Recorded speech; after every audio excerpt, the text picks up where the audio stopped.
I feel like as a collector, there's always a figure that promo pics just do not do it justice, and the new Dragonball GT Kid Goku is definitely one of those figures. The promo pics for this fig just made it seem mid. The figure just didn't have anything that screamed, buy me. Then the display images came out and I was a little bit impressed, but I still was not sold. It wasn't until fellow collectors got theirs and started showing just how good this fig is. And, to be honest, it's hard for me to pass up a Goku fig, so I had to hop on the bandwagon and cop this fig. And man, I'm glad I did because this figure is great. First, let's look at his box. Goku's box is skinnier than typical Dragon Ball SH Figuarts packages. It has a mustard yellow and white color scheme with an image of the figure on the front. The back of the box shows more pics of the fig and some of the poses you could put him in.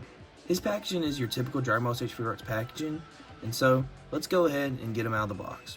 Instantly, I fell in love with this figure. He looks amazing. They did a fantastic job with the sculpt work and likeness on him. I really like how his hair is sculpted. It just looks really damn cool. Goku's gi is just how it is in the show. He has a blue gi top, pink wrist cuffs, and yellow pants. His pants seem to have shade on them, which looks really good.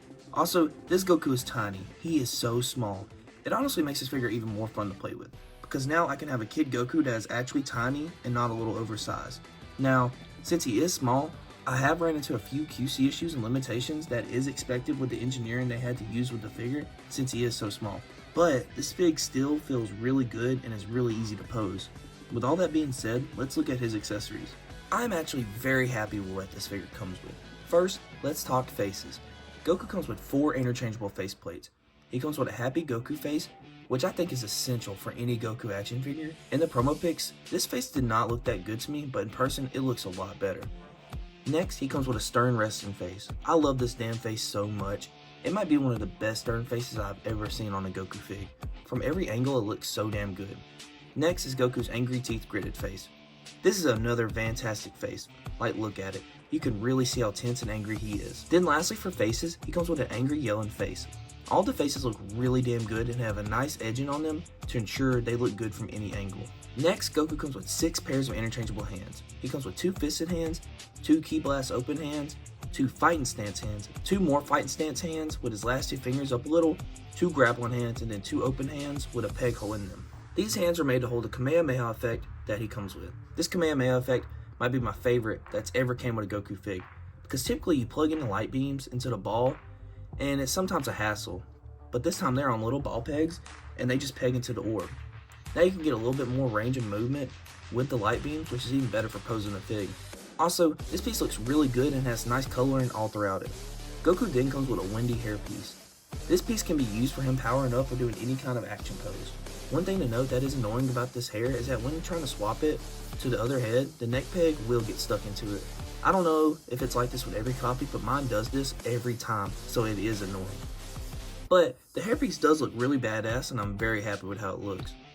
Then, lastly for accessories, Goku comes with an alternate belt piece that is bent up a little, which can be used to help him get into action poses, or it can be used for when he powers up or does a Kamehameha. Overall, Goku's accessories are really good and I am very pleased with them. Alright, let's talk articulation. Goku's articulation for a smaller fig is really good and smooth. First, Goku's head and neck area gets a great range of movement all around. Now, I mentioned earlier that there's a couple of QC issues I've noticed with the fig, and they are mainly when you try to move Goku's shoulders. First, sometimes on my left arm, the arm joint will split and I'll have to reattach it when I try to move it around. Second, sometimes if I move the shoulder up too far, it'll pop out of the socket. When this happens, it can be a little hassle to pop it back in sometimes. But besides these issues, the shoulders can still get a great range of movement. Goku doesn't have a bicep swivel, but instead relies on rotation at the shoulder and elbow. His elbow has been slightly past 90 degrees and he has a typical SH Figuarts wrist movement. Goku's butterfly joint can go this far forwards and this far backwards. He doesn't have any form of diaphragm joint, and at the waist it moves this far back and hardly any at all going forwards. And the waist twists pretty good. His legs can go up a decent ways forwards and hardly any at all going backwards, then they can go this far outwards. Goku's knee is on a single joint and gets pretty much exactly 90 degrees of flexion. His ankle articulation is actually pretty good and he has a toe joint. Now, this Goku fig, as you can tell, isn't just full of articulation like typical SH Figuarts, but he can still pose around really well. They did the best that they could with a fig of this size and I'm very pleased and happy with it. And if we are being honest, I sometimes prefer simple articulation because I like to have a casual fig to mess around with. So yeah, his articulation is limited, but I still really like it and it can still pose really well. Now, let's do some figure comparisons. First, here he is next to SH Figuarts Kid Goku. It's crazy just how much bigger the Dragon Ball Kid Goku is than the GT Kid Goku. Also, here's a Dragon Ball Kid Goku power pole on the GT Goku. This look brings me so much joy, like wow. It really makes me feel happy. It's just such a badass and iconic look for my hero. I really wish I had the flying Nimbus, but sadly I don't have that version of the Kid Goku, so I'm really missing out on that. Now for a comparison I know y'all want to see. Here he is next to Super Saiyan 4 Goku. This scale is perfect. I am very happy Tamashii decided to make these Dragon Ball GT SH Figuarts. And speaking of Dragon Ball GT figures, Anime Heroes just announced Baby, which is pretty cool. But hopefully SH Figuarts can make him. Next, here's Goku next to the demoniacal fit martial artist forever. Here he is next to Super Vegeta. Here he is next to Super Saiyan 4 Vegeta. Here he is next to Z Broly. Wow, this Goku is freaking dwarfed by Broly. Now, here he is next to SH Figuarts Young Gojo. Here he is next to Figma Gon. For my final thoughts, I have to say, do not sleep on this figure. I remember my first thoughts when I seen the promo pics was that this fig is mid, but after having him in hand, I am very glad I purchased this guy. This fig is honestly peak. It makes me very happy.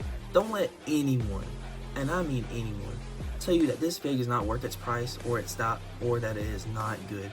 They are just haters. Now, for a little fig, he's a tad bit pricey, because I think I paid $59 total on Amazon Japan for him, but in my opinion, it's worth it. Plus, Superhero Pan was like fucking $70, and that fig is dog shit, so I'd say this is way better for your money.